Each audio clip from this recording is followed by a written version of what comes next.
Welcome sa DRS 2.0. Fresh at nagbabagang happenings ba ang hanap mo? Mga padabarkads man yan o mga trending topics? Pwes, sagutan natin yan. Kaya naman isubscribe nyo na ang ating channel para sa mga nagbabagang balita everyday. So ayun, welcome back again sa ating YouTube channel mga kadabarkads, and for today's video nga pag-uusapan natin ay tungkol sa mga importanteng kaganapan sa Dabarkads and syempre sa Itbulaga.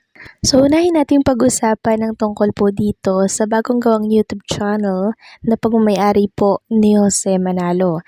Diba kahapon nasa 368 subscribers lamang siya, tapos yung views ng first video vlog niya na in-upload sa YouTube ay nasa 600 lang. Ngayon nagulat ako mga kadabarkads, pagkagising ko 3.55k na, and tumaas pa po ito ngayon. Then yung upload niya pong video, 43k views na po agad. Yun pala mga kadabarkads, pre-nomote po ng TBJ na page kahapon or kanina. Sabi po dito ng TBJ na page, in his vlogger era, tapos nirepost po itong post ni Jose Manalo tungkol dito nga sa YouTube channel niya na bagong gawa.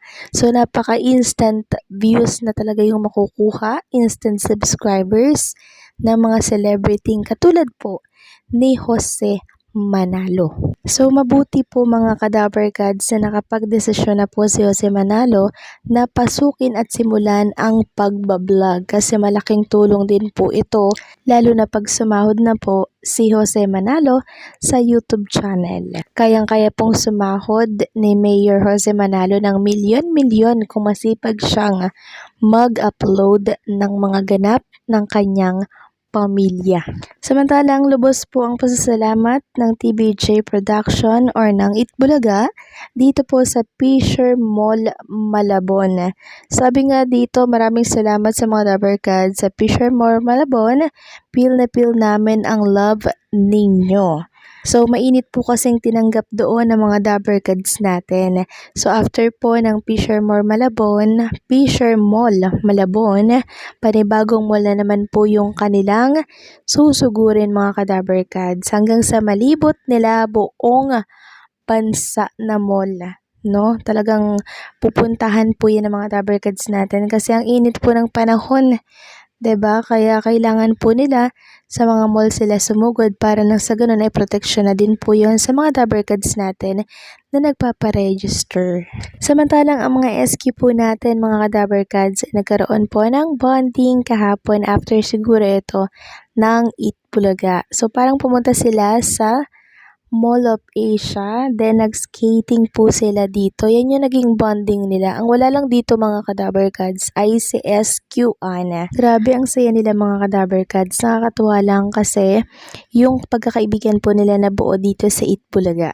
Hopefully nga mga Kadabarkads, sumikat po ang ating mga SQ sa pamamagitan po ng mga single na inilalabas po nila. Samantalang binahagi naman po ni Boss Joey De Leon ang isang picture. Siguro kuha po ito doon sa pagpaparangal po sa kanila ng Phil's Cup Lifetime Achievement Award for their contribution for Filipino music. Ayan po mga Kadabarkads, Instagram story ni Joey De Leon ang picture na yan. Then, nag-post din po si Boss Joey De Leon ng isang painting para naman ito sa kanyang apo. Birthday po kasi ni Jacob ngayong araw. Ang agang magising ni Boss Joey, no? Or baka late na siya natulog kasi alas 12 niya po ito in-upload sa kanyang Instagram account. So, makikita niyo po dyan mga Kadabarkads yung prutas na pininta po ni Boss Joey De Leon. Sobrang napaka-talented po niya mga Kadabarkads, no? Kahit ano yung gawin niya, kuhang-kuha niya. Or wine or buko. Pero happy birthday, no? Dito po sa apo ni Boss Joey De Leon na si Jacob. Napakabibo po ng batang yan. Kasi alam na alam po niya mga Kadabarkads yung mga brand ng sasakyan sa ulado niya mga Kadabarkads. Nakakatuwa. Next topic naman, pag-usapan natin ang tungkol dito kay Tito Soto na kung saan ay bumagsak sa number 9 para po ito sa latest na survey for senatorial preferences. So naagaw po yung pwesto niya ni Bato de la Rosa or Pia Cayetano. Naging top 9 na lamang po si Tito Soto mga Kadaber Gods, pero survey lamang naman po ito and pwede pa po itong magbago. So lagi naman po yung nagbabago pero pasok pa rin naman po si Tito Soto sa mga mananalo po for Senator. So nangunguna po si Erwin Tulfo, pangalawa Bongo, pangatlo Bato de la Rosa, pang-apat Pia Cayetano, pang-lima Lito Lapid, 6, itong si Ben Tulfo, then Ping Lacson, Abby Binay, then nalaglag po si Tito Sen sa pang-9, 10, 11, Bong Revilla, Camille Villar, Bam Aquino and Kiko Pangilinan. Still congratulations pa rin po kay Tito Soto kasi hindi po siya naaalis dito po sa mga hanay ng mga pwedeng manalo for senator. Kasi si Tito Soto po napakaganda po ng kanya mga plano para po sa mga mag-aaral. Biruin nyo yun, yung 6 years niya pong sweldo, hindi niya daw kukunin yun. No? And ibibigay niya po yan sa mga estudyante.